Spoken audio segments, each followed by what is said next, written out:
देश के संपूर्ण समुदाय का लगातार भागीदारी और विकास हो रहा है। उसी क्रम में झारखंड की माटी की बेटी, हम सबकी बहन अन्नपूर्णा देवी जी आज हम लोगों के बीच हैं, मंत्रिमंडल में गई हैं। पूरा झारखंड हर्ष से, उल्लास से भरा हुआ है। आज उसी क्रम में यहाँ से यात्रा प्रारंभ होगी। उसी हेतु यह प्रेस वार्ता यहाँ पर रखा गया है। प्रेस वार्ता के पूर्व मंच पर जो हमारे अतिथि वृंद है, इन सबका परिचय कराना मेरा दायित्व है। सबसे पहले हम सबकी याद की इस कार्यक्रम की मुख्य जो नेत्री हैं, मातृशक्ति के प्रतीक हैं, श्रीमती अन्नपूर्णा देवी जी आप लोगों के बीच हैं। केंद्रीय मंत्रिमंडल में शिक्षा राज्य मंत्री का दायित्व इनके ऊपर आया है। ठीक उनके बगल में डॉक्टर नीरा यादव जी पूर्व में झारखंड सरकार में शिक्षा मंत्री के रूप में रही हैं।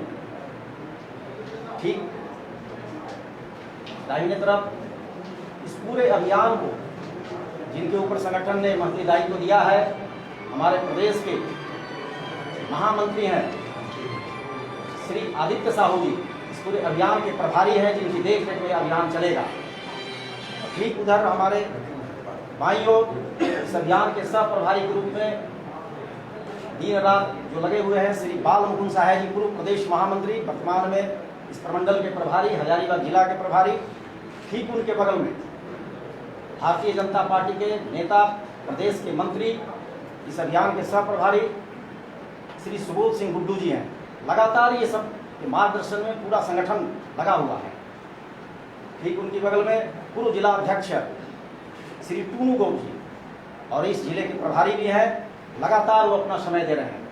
अमित कुमार प्रदेश प्रवक्ता, वो भी अपना समय यहाँ लगातार दे रहे हैं।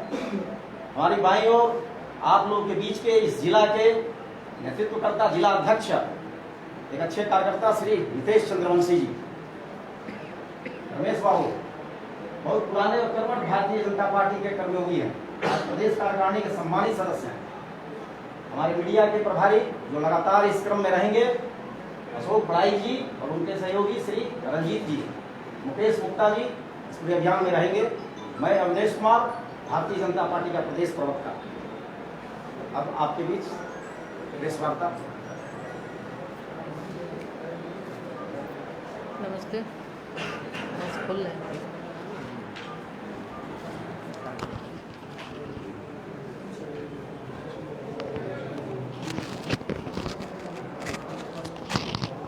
खुल रहा है।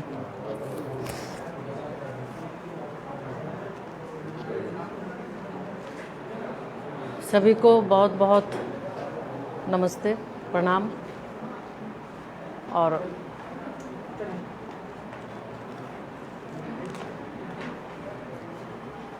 सबसे पहले भारत रत्न और पूर्व प्रधानमंत्री श्रद्धेय अटल बिहारी वाजपेयी जी को नमन करते हुए, श्रद्धा सुमन अर्पित करते हुए आज के इस प्रेस वार्ता में उपस्थित इस क्षेत्र के विधायक डॉक्टर नीरा यादव जी, हमारे आदरणीय प्रदेश के महामंत्री आदित्य साहू जी, प्रदेश के पदाधिकारी आदरणीय बाल मुकुंद सहाय जी, आदरणीय गुड्डू जी, जिला के प्रभारी टुन्नू गोप जी, अमित जी, जिला अध्यक्ष नितेश जी, संगठन के हमारे अमलेश जी, और उपस्थित वरिष्ठ भारतीय जनता पार्टी के नेता और प्रदेश कार्य समिति के सदस्य रमेश सिंह जी, अशोक बड़ाइक जी, मुकेश जी, रंजीत जी, और सभी सम्मानित भारतीय जनता पार्टी के तमाम पदाधिकारी और उपस्थित सभी प्रेस मीडिया, प्रिंट मीडिया के सभी सम्मानित साथी। आज आप लोगों के बीच जो कई अनेकों बार आप सभी के बीच रूबरू होने का अवसर मिला है, और आज पहली बार भारत सरकार में राज्य मंत्री के रूप में, केंद्रीय राज्य मंत्री के रूप में आप सभी के समक्ष मुखातिब होने का अवसर मिला। ये हम सब के लिए बहुत ही सौभाग्य की बात है कि आज कोडरमा लोकसभा क्षेत्र पहली बार भारत सरकार में प्रतिनिधित्व करने का अवसर मिला है। मैं इसके पहले सबसे पहले हमारे आदरणीय प्रधानमंत्री जी श्री नरेंद्र मोदी जी के प्रति तमाम कोडरमा लोकसभा की ओर से, तमाम राज्य के लोगों की ओर से आभार व्यक्त करना चाहती हूँ कि आज एक भारतीय जनता पार्टी का एक छोटा सा कार्यकर्ता होने के नाते आज आदरणीय प्रधानमंत्री श्री नरेंद्र मोदी जी के कैबिनेट का एक हिस्सा बनने का मुझे अवसर मिला। ये अपने आप में बहुत बड़ी बात है। और जैसा आप सभी जानते हैं, चूँकि ये पहली बार कोडरमा को अवसर मिला है, आप सभी के सहयोग से, आप सभी के आशीर्वाद से और जनता के आशीर्वाद से, सहयोग से हम ये कहना चाहेंगे कि जो जवाबदेही केंद्रीय नेतृत्व ने मुझे दिया है, आदरणीय प्रधानमंत्री जी और संगठन के आदरणीय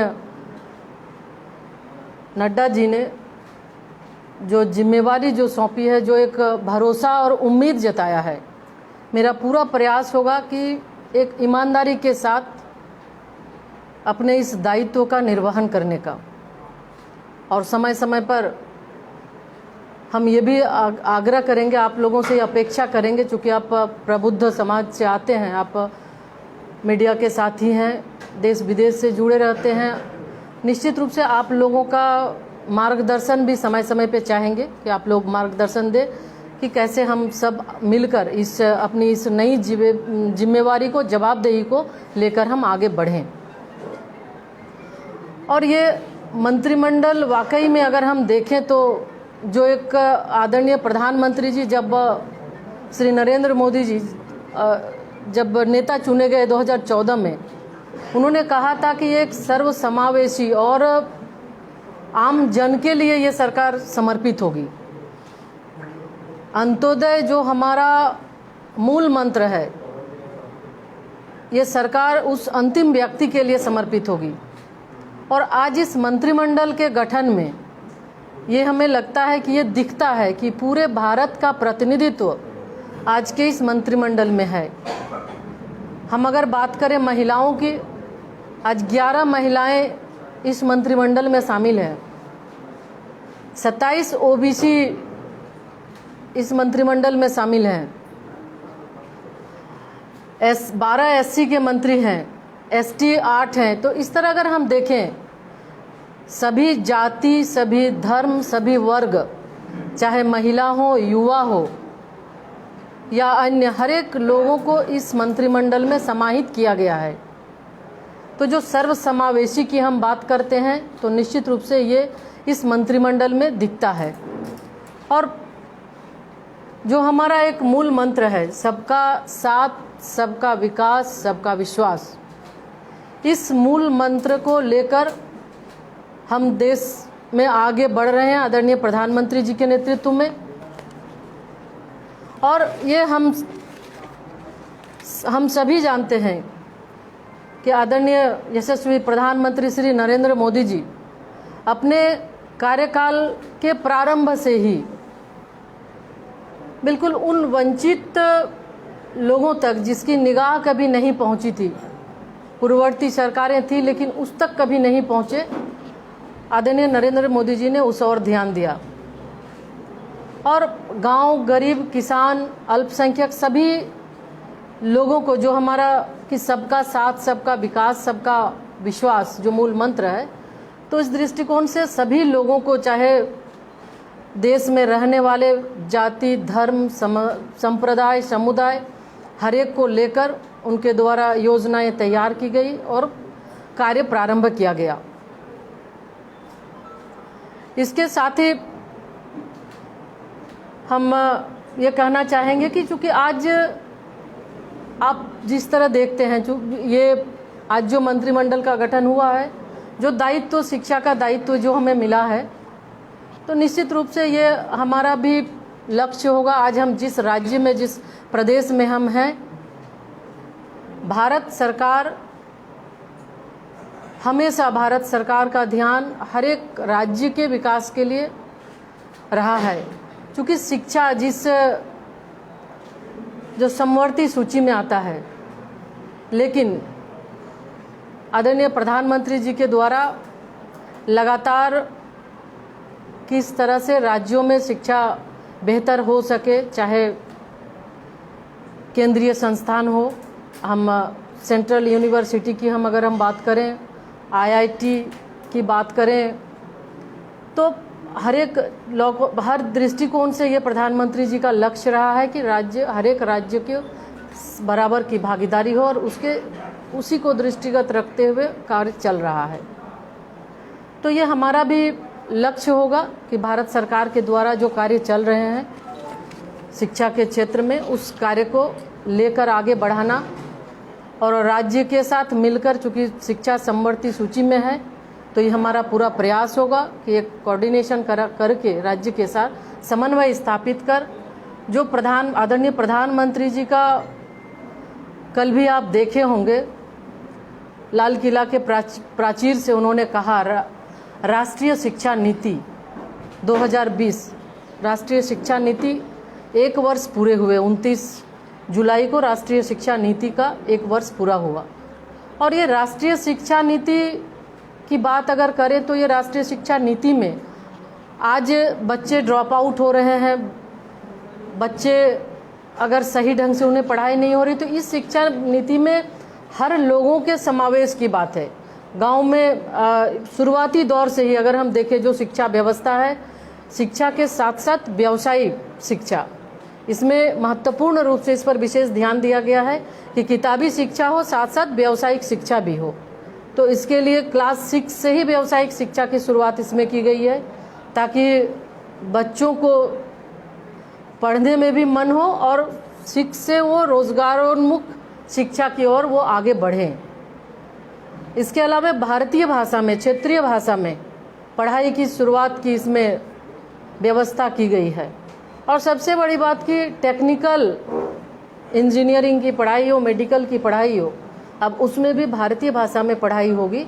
और 29 जुलाई को 1 साल जब पूरा हुआ, उसमें 11 भारतीय भाषाओं का इंजीनियरिंग में पढ़ाई के लिए भी आदरणीय प्रधानमंत्री जी ने लॉन्च किया।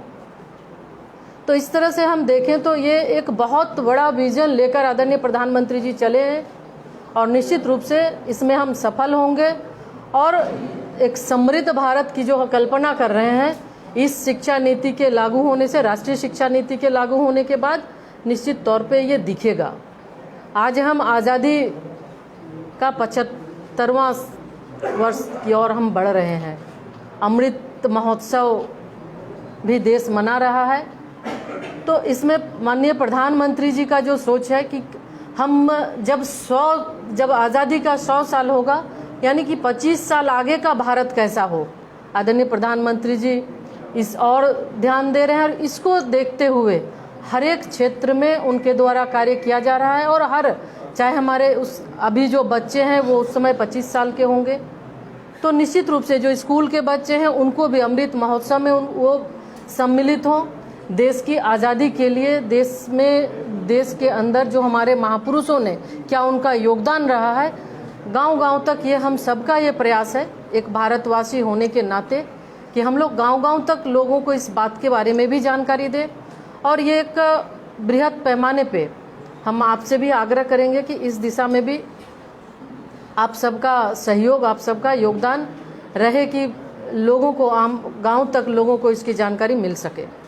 तो आज बहुत ज़्यादा ना कहते हुए, आज चूँकि जन आशीर्वाद यात्रा पार्टी की ओर से एक कार्यक्रम हम लोगों की आज शुरुआत है, कोडरमा से शुरू कर रहे हैं। निश्चित रूप से हम झारखंड प्रदेश के लोगों से, आप सभी से ये आग्रह करना चाहते हैं कि देश के यशस्वी प्रधानमंत्री आदरणीय नरेंद्र मोदी जी के नेतृत्व में देश आगे बढ़ रहा है। और लगातार 7 वर्षों से जिस तरह से जब से प्रधानमंत्री के रूप में शपथ उन्होंने लिया है, एक प्रधान सेवक के रूप में देश का नेतृत्व उन्होंने संभाला है, लगातार देश के लिए हर वर्ग, हर जाति, हर समाज और बिल्कुल नीचे रहने वाले दबे कुचले लोगों के लिए उनकी सोच है, वो उनको लेकर आगे बढ़ रहे हैं। आप अगर योजना, चूंकि यहाँ बहुत सारे उनके द्वारा जो योजनाएं, हम नाम गिनाना नहीं चाहते, आप इसको जानते हैं, तो निश्चित तौर पे जो उनका ये सोच है, जिसके लिए हम झारखंड की जनता से आशीर्वाद भी मांगेंगे, लोगों से ये कहना चाहेंगे कि आज यशस्वी प्रधानमंत्री जी के नेतृत्व में हम आगे बढ़ रहे हैं, देश आगे बढ़ रहा है। और इस विपरीत परिस्थिति में, कोविड महामारी के दौर में भी आप देखे होंगे कि किस तरह से पूरा विश्व आक्रांत था, लेकिन आदरणीय प्रधानमंत्री जी के नेतृत्व में, उनके सूझबूझ से, उनके कुशल नेतृत्व के कारण आज बहुत कम, भारत जैसे देश में जहां स्वास्थ्य सुविधाएं बिल्कुल नगण्य थी, बहुत कम कैजुअलिटी भी हुई और बहुत ज़्यादा न हमारे पास मास्क था, ना पीपीई किट था, ना वेंटिलेटर था, न ही आईसीयू बेड था। लेकिन जो आत्मनिर्भर भारत पैकेज की घोषणा के बाद उन्होंने देश को इस मामले में आत्मनिर्भर किया है। तो निश्चित तौर पे जो उनकी सोच है कि देश को आगे ले जाना। और एक आपके सामने छोटी सी बात हम ये कहना चाहेंगे कि आपने देखा कि अभी जो मॉनसून सत्र चला, बहुत अफसोस होता है ये कहने पे कि जिस तरह से प्रतिपक्ष के लोगों का जो व्यवहार रहा देश के सर्वोच्च संस्था में, राज्यसभा में, जिस तरह से लोगों ने अमर्यादित व्यवहार किया है, निश्चित रूप से पूरी देश इस चीज़ को देखा। उसी तरह लोकसभा में भी लोगों ने किया। तो जब सत्र चलता है तो हम जनप्रतिनिधि हैं, हमारा अपना कुछ दायित्व है, तो निश्चित तौर पे ये हम सभी का रहता है कि हम प्रश्न के माध्यम से या डिबेट के माध्यम से हम अपनी बात को रख सकते हैं। लेकिन ये मॉनसून सत्र जो बहुत महत्वपूर्ण था, विपक्ष ने इसका बिल्कुल सहयोग विपक्ष का नहीं रहा और वो अमर्यादित आचरण, अमर्यादित व्यवहार उनके द्वारा हुआ। लेकिन इसके बावजूद ये कुशल नेतृत्व का ये परिचायक है, आदरणीय प्रधानमंत्री जी के नेतृत्व में 20 महत्वपूर्ण बिल इस सेशन में पास हुए, इस सत्र में पास हुए, जिसमें हम देखें तो ओबीसी जो राज्य का अधिकार सुप्रीम कोर्ट के एक निर्णय के माध्यम से जो समाप्त किया गया था, दोनों ही सत्र से राज्य को उसका अधिकार दिया गया कि ओबीसी का निर्धारण किस जात का करना है वो राज्य सरकार कर सकती है। तो एक बहुत ही महत्वपूर्ण संशोधन ये एक विधेयक था। इसके साथ ही अरुणाचल में कुछ ऐसी जनजातियां थी जिसको जनजाति के लिए कहा गया। तो इस तरह देखें तो कई ऐसे महत्वपूर्ण निर्णय हुए। और इसी क्रम में हम बताना चाहेंगे कि आज ये नरेंद्र मोदी सरकार का देन है कि ओबीसी को जो आयोग था, संवैधानिक दर्जा देने का काम भारतीय जनता पार्टी की सरकार ने किया।